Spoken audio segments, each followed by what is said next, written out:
Good evening. मैं आपको आज ये बताने जा रहा हूँ कि एक अगर कॉन्करेंट फोर्स सिस्टम है तो उसका आप रिजल्टेंट फोर्स कैसे फाइंड आउट करोगे। कॉन्करेंट फोर्स सिस्टम का मतलब होता है कि प्रत्येक फोर्स की लाइन ऑफ एक्शन अगर एक पॉइंट से पास हो रही है, जैसे इस केस में है, that is called concurrent force system. यहाँ क्वेश्चन ये है कि बड़ा इंपॉर्टेंट क्वेश्चन है कि 5 forces, 2 Newton, √3 Newton, 5 Newton, √3 Newton, and 2 Newton are acting at an angular point of a regular hexagon towards other 5 angular points। तो अब यहाँ समझने वाली बात ये है कि एंगुलर पॉइंट्स क्या होते हैं। जैसे ये पॉइंट, ये पॉइंट, ये these are called angular points, right. अब ये जो फोर्सेस है, इसको रिजॉल्व करने के लिए आपको क्या पता होना चाहिए, आपको ये मालूम होना चाहिए कि ये एंगल्स कितना बना रहे हैं, either with the x axis और विद वाई एक्सिस। जैसे सपोज करिए ये एंगल है, ये फोर्स है एफ और ये एंगल थीटा है, तो इधर कंपोनेंट हो गया एफ कॉस थीटा और इसके परपेंडिकुलर हो गया F sine theta, right.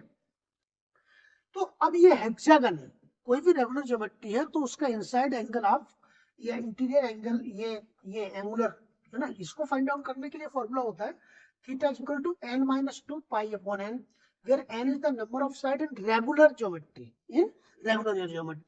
Like equilateral triangle, square, आपका ये हेक्सागन हो गया, पेंटागन हो सकता है। तो ये हेक्सागन के केस में कैलकुलेट आप इस फॉर्मूले से करोगे तो ये 120 आएगा। इसी तरह से अगर ये पेंटागन हो जाए तो ये एंगल 108 आएगा। आप इस फॉर्मूले से कैलकुलेट कर सकते हो। अब यहाँ पर ये 30 30 30 30 इसलिए हुआ क्योंकि जब ये एंगल 120 हो गया तो ट्राइंगल अगर आप देखें ए बी सी, तो तीनों एंगल्स का सम कितना होगा 180, उसमें से 120 ये निकल गया तो ये बचा 60।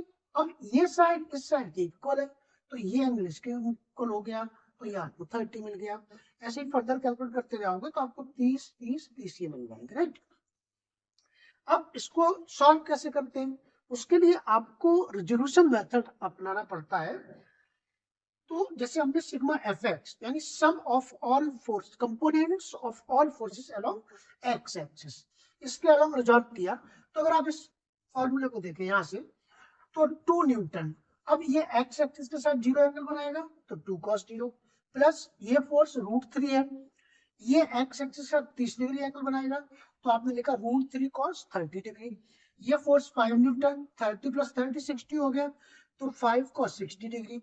इसी तरह से ये फोर्स ये 90 डिग्री पर है तो आपने लिखा √3 cos 90 प्लस 2 cos 120। अब यहाँ पर ध्यान देने वाली बात है, आपको ये समझना है कि यहाँ पर देखिए अंडरलाइन किया हुआ है 0 डिग्री और 90 डिग्री, मतलब अगर आप समझ रहे हैं कि ये फोर्स केवल एक्स एक्सिस पर तो इसका इफेक्ट भी एक्स एक्सिस पर ही होगा क्योंकि cos 0 की वैल्यू 1 होती है।